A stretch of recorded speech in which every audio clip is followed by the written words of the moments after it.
con Dedi without sora a mean sinje mushiame namadiga a mean mayame mangane a mean sinje mushiame Mare a mean ulekaim sinje upo mangane a mean shiame dadaku Yata dedi da sabarana Eri mangane a mean ariosa aloloame Tinaku A mean mayame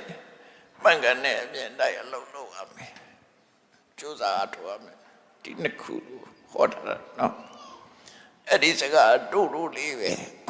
Edo a mean mande surabale Dedi without this a mean manasa bale Loka ludi Miazuga dwetara no Miazuga dwetara Kudu agudu sura Shide lurai mayom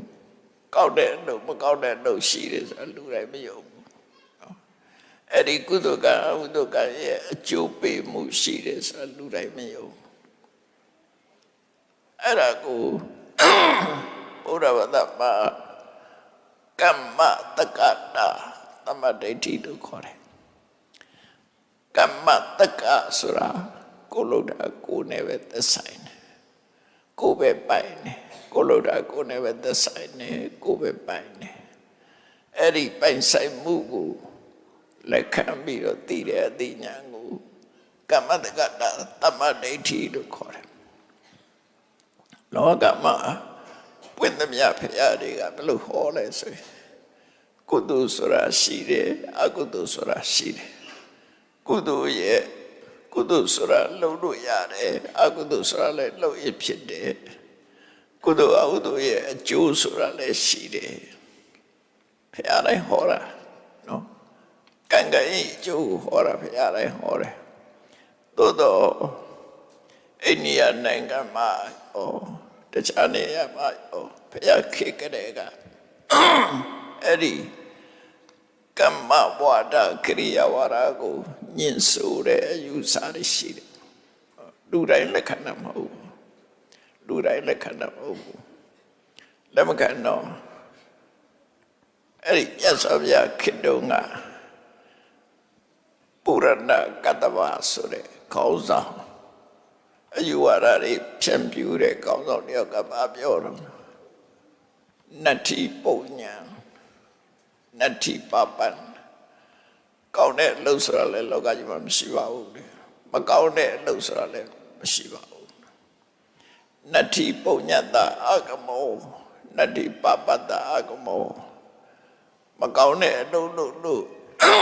Ajudia te yau la re sa le msiwa ude Kau ne lu biro ajudia te yau la re sa le msiwa ude Kanga iju nyimbere wara re shire Kanikide Mashu Moshi, no? Do a comes on in a go at a new better. Kudus Ramshu, Audos Ramshu, Kudu Loyan and Kudu Jus Ramayavu, Audo Lode, Audo Jus Ramayavu, Dusura, Dupsichan Upsini. At the Choja, Ludia, Pia the King, Lurojapsini. Pia the King at Panzini. Pia the king of Panzin, do pure like a can like our Colonida, like our Mapsipula. Panzin got the charco alone, need at the chapsin. Pia the king of Panzin, Pia the king and Luro, die pite, sure, water, like Gango Nimbere, water, to do it.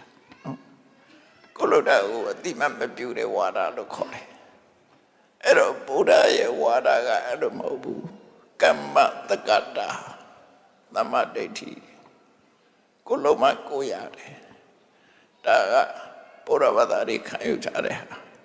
Baduma Agosiamlu Kulode Aliosa Loga Yiga Pandini Yasavya Bla Horose Tabi Tada Kamataka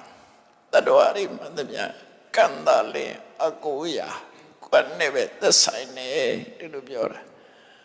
Kamandati Wipesedi Yedida Hina Badidaya Tadwari Logama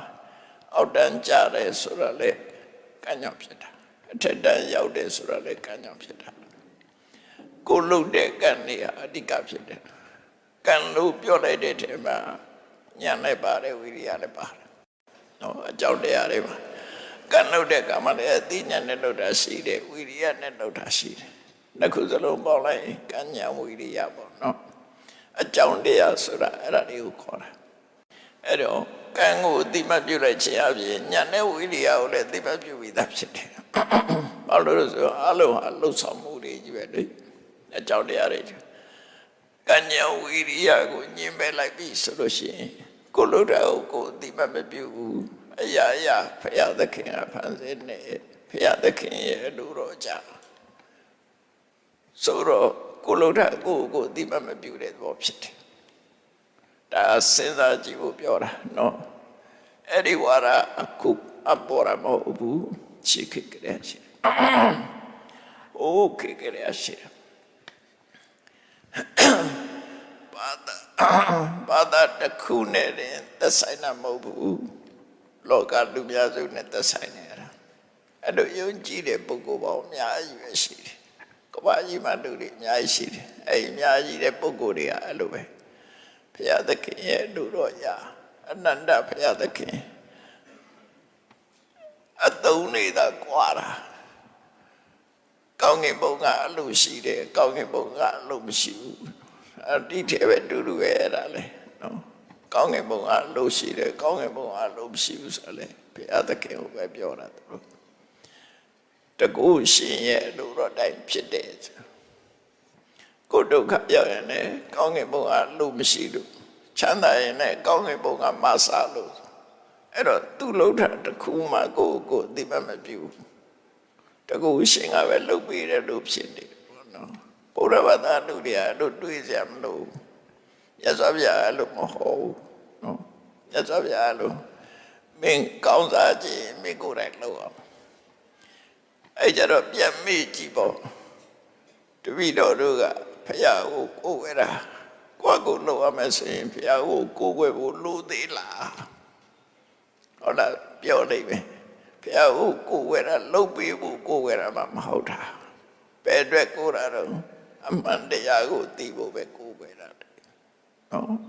အမှန်တရားကိုသိဖို့ဒါကအမှန်ဒါကအမှားလို့ပြောပြတာကဘုရားကပြောပြတာအဲ့ဒါကိုရခြင်းလို့ကိုယ်ွယ်ကြတာဖြစ်တယ်ဘုရားကမဖို့ကိုယ်ွယ်တာမဟုတ်ဘူးသို့တော့ဘုရားဘာသာတွေတခါတည်းကြတော့လမ်းလွဲသွားတာရှိတယ်ဘုရားကမှားတယ်ထင်နေကြဘုရားကိုယ်ွယ်တာတော့မှဆူတောင်းပြေဆိုမှရှိခိုးခြင်းတာဆူတောင်းမပြေရင်ရှိမခိုးခြင်းဘူးတိတ်ပြီးတော့လူကဆူတောင်းပြေပြီဆိုရင်ပန်းနေကိုပြေနာပဲဒီမှာကြောပွဲတွေဆူတောင်းပြေချင်တာနော်ဆူတောင်းပြေချင်တဲ့အခါကျတော့ဆူတောင်းပြေတို့အလူတော်ပြေတို့ဘာတို့အဲ့ဒါတွေမှာသွားပြီးတော့ကိုးကွယ်ကြတာအဲ့ဒါဟုတ်သလားမြတ်စွာဘုရားကကိုယ်တိုင်ဟောတာရှိတယ်ကမ္မနပစ္စေတိမင်္ဂလပစ္စေတိကမ္မနပစ္စေတိအဲ့ဒီစုတော်ပြေဆိုတဲ့စကားလေးကိုအယုံပြုပြီးတော့ကိုယ်ဝဲလို့ရှိရင်မင်္ဂလာကိုကိုယ်ဝဲရရောက်တယ်မင်္ဂလာဆိုတာနားရဲမှာကြားလိုက်ရတဲ့အရာပေါ်မှာကိုယ်ဝဲတာဖြစ်သွားတယ်ဖခင်ကိုယ်ဝဲတာမဟုတ်ကံကိုကိုယ်ဝဲတာမဟုတ်တော့ခုခေတ်မှာပို့ပေါ်ပါတယ်ဖခင်ကြံလို့ရှိရင်ကြံစည်တွေအောင်နေလို့အဲ့လိုဟာမျိုးတွေယူဆတွေကိုမင်္ဂလာလို့ခေါ်တယ်ဟိုလောကီမင်္ဂလာကိုပြောတာမဟုတ်ဘူးဟိုရနေရသော်ပြဟောတဲ့မင်္ဂလာ38ပြကိုပြောတာမဟုတ်ဘူး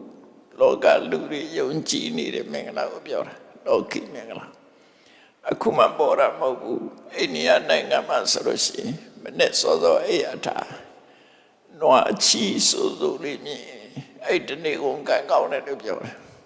သူတို့ကနွားကိုယ်ွယ်တဲ့လူတွေဆိုတော့လေကဲလွယ်ပြီဆိုရင်နွားချီမြင်တာနဲ့သူကကံကောင်းမလားဒါပေမဲ့ယုံနေတဲ့လူတွေအများကြီးတော့မပြောနဲ့လက်ခံတဲ့လူတွေမျက်စိမ့်စိမ့်လေးမြင်လိုက်ရရင်ကံကောင်းတယ်လို့ပြောတာ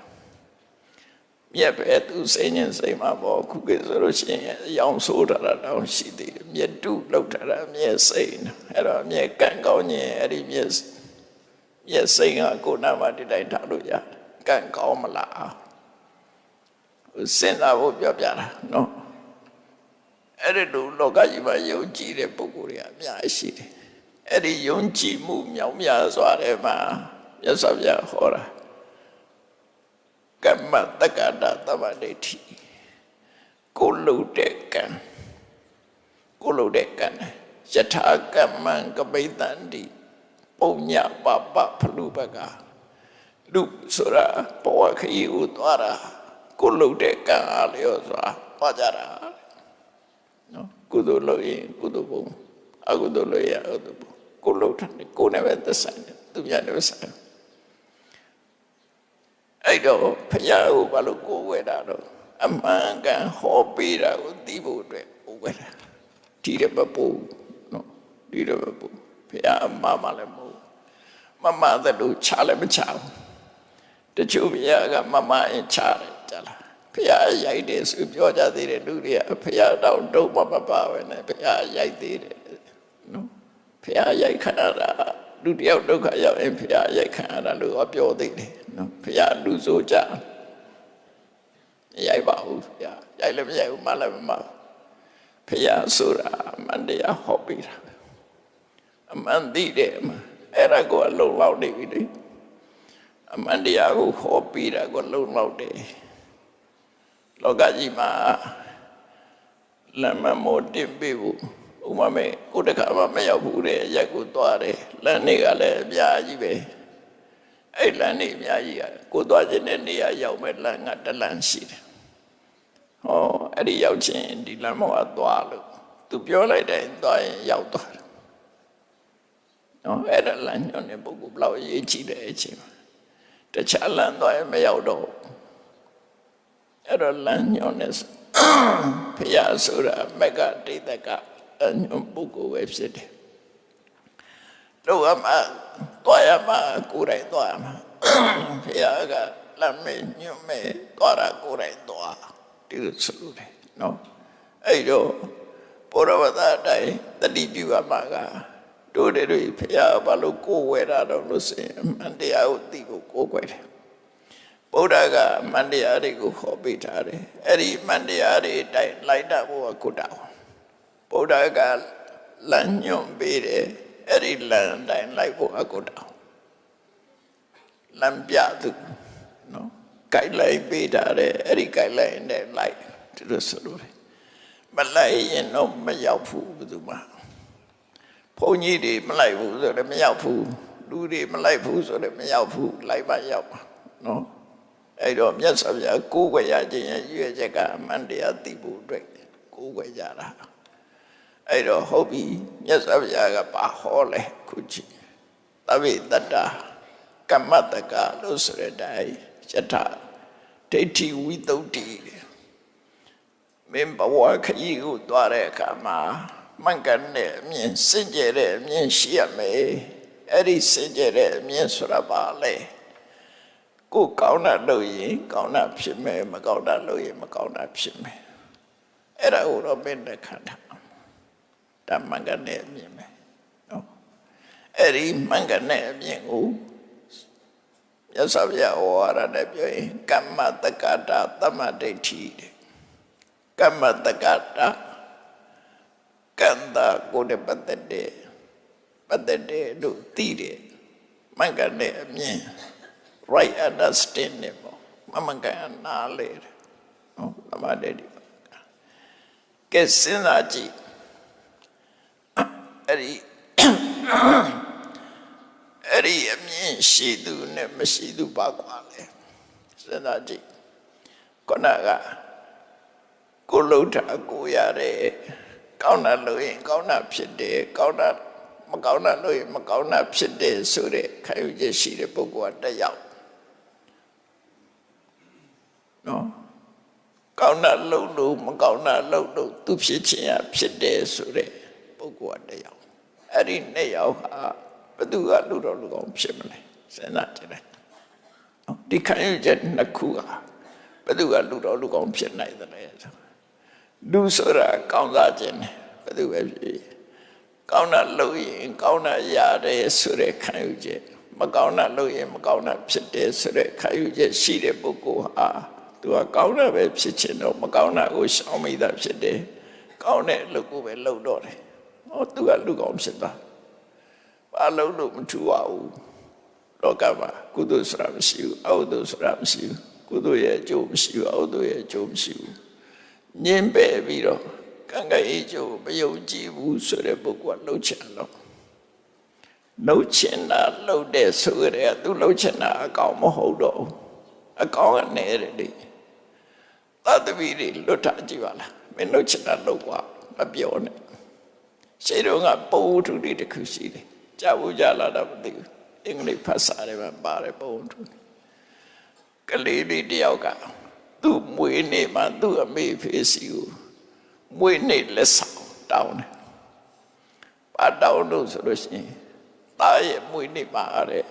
အမေတို့ဖေတို့ဘာပြောတယ်ဇက်ပိတ်တာသားလှုပ်ချင်လို့အဲ့ဒါသားရဲ့မွေးနေ့လက်ဆောင်ပဲသားလှုပ်ချင်တာလုပ်မယ်အမေဖေဘာပြောခွင့်မရှိဘူးအဲ့နေ့တနေ့သူ့လက်ဆောင်ပေးရအောင်မိဘတွေကမစင်စားဘဲနဲ့သဘောတူလိုက်တယ်နော်အဲ့ဒီလက်ဆောင်တောင်းတာမိဘတွေကသူသဘောတူလိုက်တယ်သဘောတူတော့အဲ့ဒီကောင်းလေးကဘာလို့တူဆိုတနေ့ကိုရေးတယ်မှာဆော့တယ်ရေးကူးတယ်တပင်တက်တယ်သူစားကြတာတွေကုန်စားတယ်ခွေးတွေနဲ့ဆော့တယ်ခွေးတွေကိုရိုက်တယ်ခွေးကြိုက်ခံရတယ်တပင်မို့တက်ဆော့တော့တကယ်ကြိုးကြတယ်အမေကပြောခွင့်မရှိဘူးအဖေကပြောခွင့်မရှိဘူးသူလှုပ်ချင်လို့ရေးလေတနေ့ကိုချိုးတယ်အဲ့နေ့တနေ့တော့လှုပ်ချင်လှုပ်လိုက်တဲ့အခါလဲလဲကျိုးတယ်နော်ဖြားလဲဖြားတယ်ခွေးလဲကြိုက်ခံစေယုံရောက်တာစေယုံရောက်တာမိဘတွေကလည်းဒီတိုင်းကြည်နေတာသူတို့ကလက်ဆောင်ပေးရတာကိုအဲ့နေ့ဘာပြောမင်းတို့ချင်လှုပ်ဆိုဒီစေယုံရောက်တော့မှစေဝါကုသပြီးတော့တပတ်လောက်နေတော့နေကောင်းပြီးပြန်ဆင်းလာတဲ့အခါအဲ့ဒီကလေးကပြောတယ်အမေတို့ဖေတို့သားကိုနောက်ဘယ်တော့တိလက်ဆောင်မပေးပါနဲ့သူခံရတယ်လေသူခံရမှသိတယ်အဲ့တော့တဘောကလူဆိုတာလှုပ်ချင်တာလှုပ်ဆိုရင်အကောင်းလုံးမမဟုတ်ဘူးအကောင်းလုံးဖို့စားမတတ်နဲ့တယ်နော်မကောင်းတဲ့ပဲပြောတာလူစိတ်ဆိုတာပပတ္တမေရမတိမနောတဲ့လူစိတ်ဆိုတာမကောင်းတဲ့ပဲပြောတယ်ကောင်းတဲ့ပဲသိမပြောကိုယ်အကျိုးရှိပဲဆိုတာပြောအဲ့ဒါကကောင်းတဲ့အရာမှန်သမျှရေးစံပဲဖြစ်တယ်မျက်နှာနေတဲ့လူတွေသိတယ်ရေးစံတဲ့ဖို့ဆိုတာတစ်ချက်ရလို့မရဘူးကြိုးစားမှလေအထက်ရောက်တယ်ရေးစုံဆိုတာသူမျောချလိုက်အောင်လောကလူတွေကရေးစုံမျောတာများတယ်နော်ရေးစံတဲ့ဖို့မတတ်မခဲကြိုးစားအထုံမတတ်နဲ့အဲ့တော့ကိုယ်လုံးမှကိုရတယ်ကောင်းတာလုပ်ရင်ကောင်းတာဖြစ်တယ်မကောင်းတာလုပ်ရင်မကောင်းတာဖြစ်တယ်ဆိုတဲ့ခံယူချက်ရှိတဲ့ပုဂ္ဂိုလ်ကလူတော်လူကောင်းဖြစ်ရုံမြတ်မကအောင်မြင်ကြည်ပါတဲ့ပုဂ္ဂိုလ်ဖြစ်တာအဲ့ဒါကမ္မတက္ကတသမတ်တိရှိရမယ်ဆိုတာအဲ့ဒါပြောတာနော်ကောင်းတာဆိုတာလုပ်ပါရတော့အဲ့ဒီကိုလိုတာကိုမရဘူးမကတည်းကဆိုတာမရှိဘူးဆိုတဲ့ပြောတဲ့ပုဂ္ဂိုလ်တွေကကောင်းတာလုပ်ဖို့သိပြီးတော့ကောင်းတယ်မှမရှိတော့လှုပ်ချင်တာတွေပဲလုပ်မယ်လှုပ်ချင်တာလုပ်ရင်မကောင်းတာလုပ်လို့ဒုက္ခရောက်သွားတာအဲ့လိုဆိုလို့နော်အဲ့တော့မြတ်စွာဘုရားကဒိဋ္ဌိဝိသုဒ္ဓိပထမဆုံးမင်္ဂနဲ့အမြင်ပေါ်မှာယတ္တိကိုလိုအပ်တယ်အဲ့ဒီဘောယတ္တိပြီးတော့ယထာဒိဋ္ဌိတပဒနာကိုအမြင်ရှိတဲ့အတိုင်းကောင်းတာတွေလုပ်ဖို့လိုတယ်လောကမှာ action နဲ့ reaction ဆိုတာရှိတယ်တမြန်သက်ရောက်ဖို့ action ကကိုလုပ်တာ reaction ကတမြန်သက်ရောက်လာတာနော်ဆိုတော့ဥပမာတော့ပေါ့အောင်ပြောမယ်ဆိုနေဘူးတဲ့ထွက်တယ်အပူတွေပြီးတယ်နေဘူးတဲ့ထွက်တာက action အပူမိပြီးတော့ history ရတာလို့ဖြားတာလို့ reaction တက်ရောက်မှုစာရှိလာတယ်နော်အဲ့ဒါတို့ပဲလူတစ်ယောက်ဟာကိုကတစ်ဖက်သားကိုကောင်းစားအောင်လုပ်လိုက်လို့အဲ့ဒီလူချမ်းသာသွားလို့ရှိရင်ကိုစီအဲ့ဒီချမ်းသာမှုကပြန်ရောက်လာအကျိုးသက်ရောက်မှုစာရှိတယ်နေရာတိုင်းမှာအကျိုးသက်ရောက်မှုရှိတယ်နေဘူးတဲ့ထွက်ရင်နေဘူးရဲ့အကျိုးသက်ရောက်မှုရှိတယ်နော်အေးပိုင်ရင်အေးရဲ့အကျိုးသက်ရောက်မှုရှိတယ်မတည့်တဲ့အစာရင်မတည့်တဲ့အစာရဲ့အကျိုးသက်ရောက်မှု reaction ကရှိတယ်နော်ကောင်းတာလုပ်ရင်ထို့တူပဲကောင်းတာလုပ်ရင်ကောင်းတာလုပ်ချင် reaction ရှိတယ်အကျိုးသက်ရောက်မှုရှိတယ်အဲ့ဒါကိုရသော်ပြကဟောတာနော်တကယ်လောကကြီးရဲ့ရှိကံတရားနဲ့ပတ်သက်ပြီးတော့ဆိုတာလည်းပါတော့ကိုကလူတယောက်ကိုဒုက္ခရောက်အောင်လုပ်လိုက်လို့ရှိရင်တတိကြတော့အဲ့ဒီဒုက္ခအတိကိုစီပြရောက်လာရှမ်းပြည်ဘက်မှာအဖိုးကြီးတယောက်ကြားဖို့ရပြောတာနော်နာမည်တွေလည်းမသိဘူးရွာလည်းမသိဘူးအဲ့ဒီအဖိုးကြီးကကြီးကံကိုသိမုန်းတယ်ကြီးငက်တွေမုန်းတဲ့ကကြပါလို့တို့ကြီးငက်တွေကိုဖမ်းပြီးသူကတတ်တယ်ပေါ့အဲ့ကြီးတော့တွေကိုကြီးတွေကိုခြေတော့ချိုးတာကြီးတွေကိုမြင့်ကလွတ်လို့တပါပါလည်းမဟုတ်ကြီးတွေကိုခြေတော့အဲ့ဒီဖိုးကြီးအဲ့လိုလုပ်ပါများတော့သူမသိခင်ခြေတော့ကျိုးပြီးသေးသွားတယ်သူပြလုံးလို့ရှိရင်ကိုယ်စီပြန်ဖြစ်တယ်ဆိုဟုတ်တယ်ဖယားဟောတဲ့တဲမှာကြည့်မယ်ဆိုလို့ရှိရင်နွားဟိုရင်လက်သမားတယောက်ကသူ့နွားကကတ်တဲ့နွားတို့မြင်းလို့ဆိုတော့နွားကမြင်းကရှိတယ်နော်နွားကတ်တဲ့နွားလည်းပဲလဲတတ်လိုက်လို့ရှိရင်မသွားချင်ဘူးကတ်နေတာတခါတည်းထိုးအိပ်လိုက်တယ်မြင်းကလည်းပဲထိုးတူပဲမြင်းနဲ့တက်လိုက်လို့ရှိရင်မြင်းကရှေ့မောင်းလို့မရအောင်အမျိုးတွေဖြစ်တတ်တယ်အဲ့ဒီအချိန်မှာ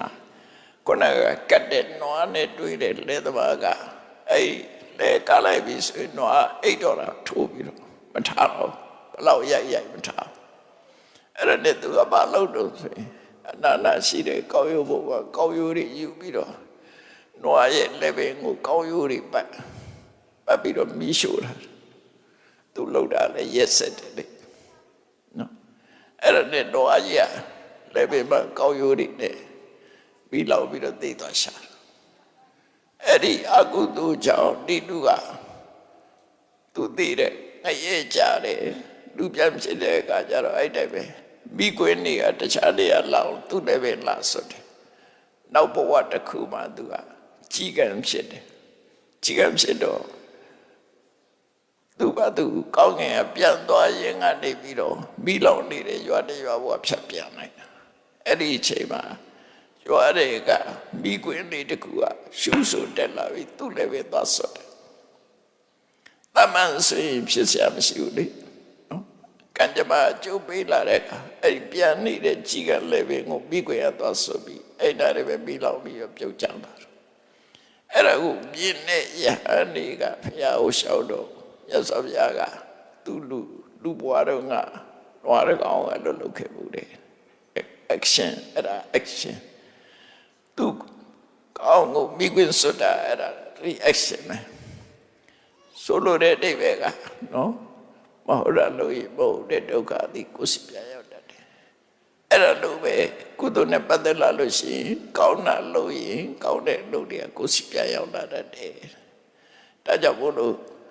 ကံကံဤအကျိုးကိုသိရှိနားလည်ပြီးတော့ကိုယ်ဘဝမှာမေတ္တာစေရနာအခြေခံပြီးတော့ကောင်းတဲ့အလုပ်လုပ်ပြအောင်ကြိုးစားသူများဒုက္ခရောက်အောင်ဘယ်တော့မှမလုပ်နဲ့လုပ်ရင် reaction ရလာလိမ့်မယ်သူများကိုချမ်းသာအောင်ကုညီနေရင်ဟိုလူတွေပြောကြသလို